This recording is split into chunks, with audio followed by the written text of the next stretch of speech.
ஊழல் என்று சொன்னாலே எதிர்க்கட்சியினருக்கு கோபம் வருகிறது என சட்டத்துறை அமைச்சர் நிர்மல்குமார் தெரிவித்தார்.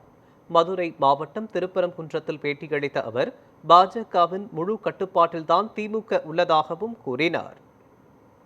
வழக்கு வேற சட்டசபை ப்ரொசீடிங்ஸ்ல மானிய கோரிக்கை போயிட்டு இருக்கு. மானிய கோரிக்கையில் என்ன பண்ணும் வார்த்தை பண்ணிருக்காங்க.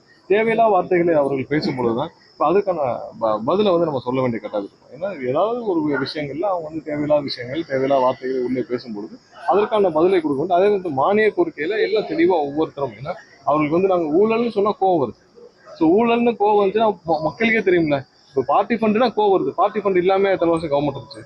பார்ட்டி ஃபண்ட் இல்லாமல் ஏதாவது துறை சார், நீங்களாம் பத்திரிகையாளர், எங்கேயாவது ஒரு இடத்துல போய் நீங்கள் ஃப்ரீயாக ஒரு இடத்துல பார்ட்டி ஃபண்ட் கொடுக்காம, அதாவது ஒரு டிரைவிங் லைசன்ஸ் தான் வாங்கியிருக்கீங்களா, ஒரு பெர்த் சர்டிஃபிகேட் வாங்கியிருக்கீங்களா, டெத் சர்டிஃபிகேட் வாங்கியிருக்கீங்களா, பிறப்பு முதல் இறப்பு வரை எந்த கையெழுத்து போட்டாலும் அரசு துறையில் ஒரு கையெழுத்துக்கு நீங்கள் பணம் இல்லாமல் ஒரு கையெழுத்து ஆயிருக்கா? இப்போ தமிழ்நாடு முழுசும் டாஸ்மார்க்ல 10 ரூபா கலெக்ஷன் ஆகுதுன்னா அது யாருக்குரிய ஃபண்டு? தமிழ்நாடு முழுசும் மணலில் கொள்ளையடிச்சுட்டு மணலில் ஆள் போட்டு ஒவ்வொரு இடத்துலையும் மணலில் போய் வசூல் பண்ணாங்கன்னா யாருக்கு போகிற ஃபண்டு? இதெல்லாம் பார்ட்டி ஃபண்டுன்ற பேரில் கொள்ளையடிக்கப்பட்ட பணங்கள். ஸோ அதையெல்லாம் பார்ட்டி ஃபண்டுன்னு சொன்னால் கோவம் வருது. அவங்க எல்லாம் 30 கோடி 40 கோடி செலவு பண்ணி எலெக்ஷனுக்கு வந்தவங்க. அவங்க எல்லாம் எலெக்ஷனுக்கு வந்தா அவங்களுக்கு எவ்வளவு ஒண்ணும் இல்லை. இப்ப இருக்கிறவங்க போய் எவ்வளவு சம்பளம் வாங்கியிருக்காங்க கேளுங்க.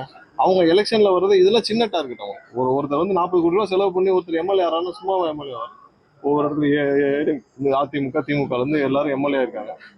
எவ்வளவு செலவு பண்ணி வராங்க தெரியும். 40 கோடி 50 கோடி செலவு பண்ணி ஓட்டுக்கு 1000 2000 கொடுத்து வந்திருக்காங்க. சும்மா வருவாங்க. அவங்களுக்கு 10 கார் இருக்கும், 15 தொழில் இருக்கும், ஆயிரக்கணக்கான கோடிகள் பணம் இருக்கும். ஆனால் அடிப்படை வசதி செய்து கொடுத்தால் மக்கள் சேவை ஒழுங்கா செய்யும்.